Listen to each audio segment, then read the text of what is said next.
नमस्कार, कंज्यूमर अड्डा में आपका स्वागत है। मैं हूं मनोज श्रीवास्तव और आज हम आपसे कह रहे हैं कि कोरोना से अलर्ट रहना। दरअसल कोरोना के मामले विदेशों में कुछ इस कदर से बढ़े हैं और साथ ही एक नए वेरिएंट की बात आ रही है ओमिक्रॉन की, जो कि पहले से कई गुना 4 गुना तक ज़्यादा खतरनाक है और इस खतरनाक होने के कई मायने हो सकते हैं। अब आपको मिलवाते हैं अपने पैनल से। पब्लिक हेल्थ एनालिस्ट और हमारे रेगुलर पैनलिस्ट समीर भाटी हमारे साथ हैं। भाटी साहब, ये बताइए कि एक्सपीरियंस सिर्फ डॉक्टर्स को नहीं हुआ, पब्लिक को हुआ। पब्लिक भी तो इस पूरे प्रोसेस से गुजरी। अब सवाल यह है कि आज स्वास्थ्य मंत्री कह रहे हैं कि 27-28% लोगों ने ही बूस्टर डोज ली है। 70% लोगों ने बूस्टर डोज क्यों नहीं ली भाटी साहब? और क्या हम जनता और हमारी सरकार दोनों ही तभी जागते हैं जब आफत सामने आ जाती है? क्योंकि ये जो हम बूस्टर डोज की बात कर रहे हैं तो लंबा समय हो गया बूस्टर डोज को आए हुए, परमिशन मिले हुए। थर्ड वेव के साथ ही तमाम चीज़ें हुई थी। तो क्या एक जो पब्लिक स्पेस में लोगों की तरफ से और सरकार की तरफ से भी ये एक प्रॉब्लम है? दूसरी बात ये है कि थोड़ी इन दिनों चर्चा चल रही है, अफवाह भी आप कह सकते हैं, क्योंकि इस पर कोई ठोस प्रमाण तो है नहीं, कि लोगों को अचानक हार्ट अटैक वगैरह की जो खबरें आई उसको भी लोग वैक्सीन से जोड़ते हैं। तो वास्तविक स्थिति क्या है भाटी साहब, आप बताइए। बिल्कुल बिल्कुल, देखिए ये तो हम लोगों ने देखा था कि स्पेशली अगर अब भारत की बात करें तो यहाँ पे अब अगर पिछले दिसंबर और जनवरी के जनवरी के अंदर अगर हम बात करें तो ओमिक्रॉन की वजह से हमने थर्ड वेव देखी थी। बट थर्ड वेव में सभी ने ये देखा कि उस समय ये वेरिएंट माइल्ड ही रहा था भारत के लिए, क्योंकि भारत में वैक्सीनेशन अच्छी थी।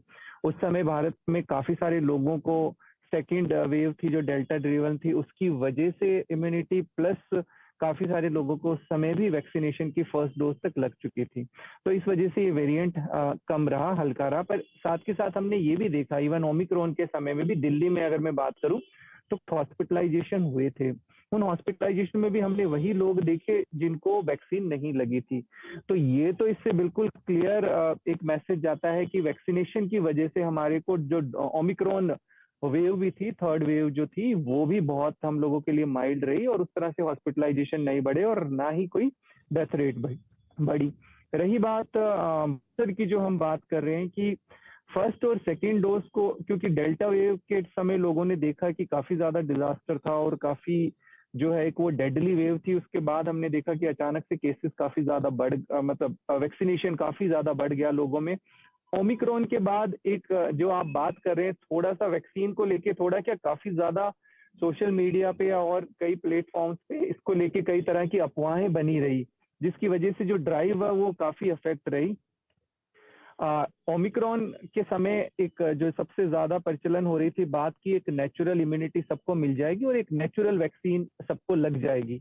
तो उस करके काफी सारे लोग, क्योंकि मैं वैक्सीनेशन अवेयरनेस कमेटी का मेंबर भी रहा हूं, तो ज्यादातर लोगों का ये सवाल रहता है कि हम लोगों को वैक्सीन लग चुकी है और कोविड भी हो चुका है, तो नेचुरल इम्यूनिटी प्लस कोविड, तो इस तरह की बात, तो लोग इस वजह से इसको अवॉइड कर रहे थे।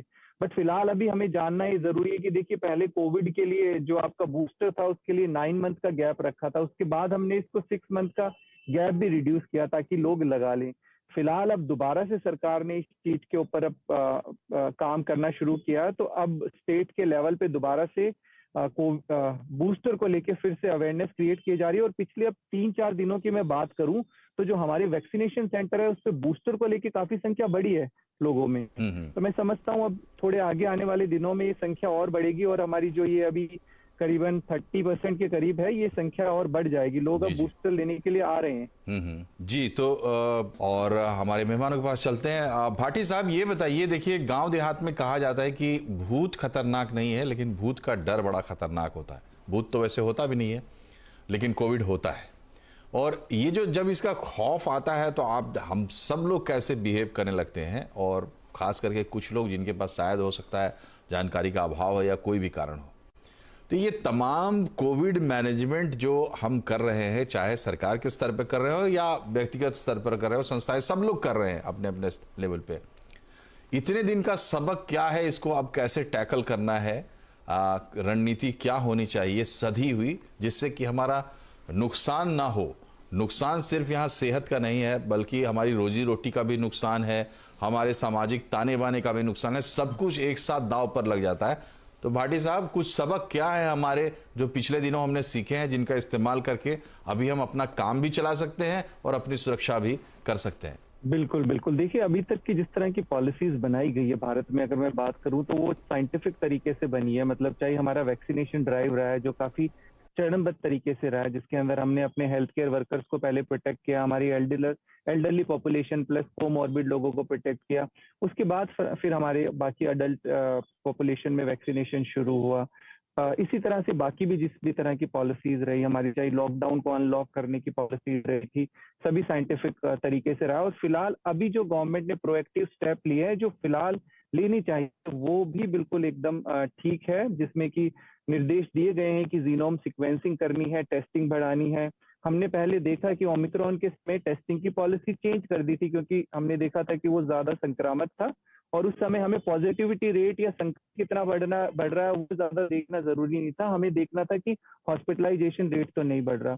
तो पॉलिसी डायनामिक होती रहती है। फिलहाल क्योंकि हमें किसी नए म्यूटेंट का अंदेशा है, तो इस वजह से हमने जीनोम सीक्वेंसिंग बढ़ा दी है, टेस्टिंग बढ़ा दी है।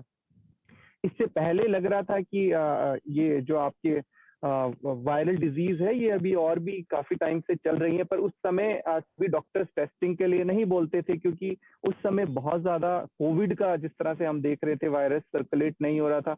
फिलहाल अभी क्योंकि फिर से हम देख रहे हैं काफी देशों में फिर से दस्तक दे चुका है, तो इस समय सभी लोग टेस्ट करा रहे हैं, टेस्टिंग के लिए भी आ रहे हैं।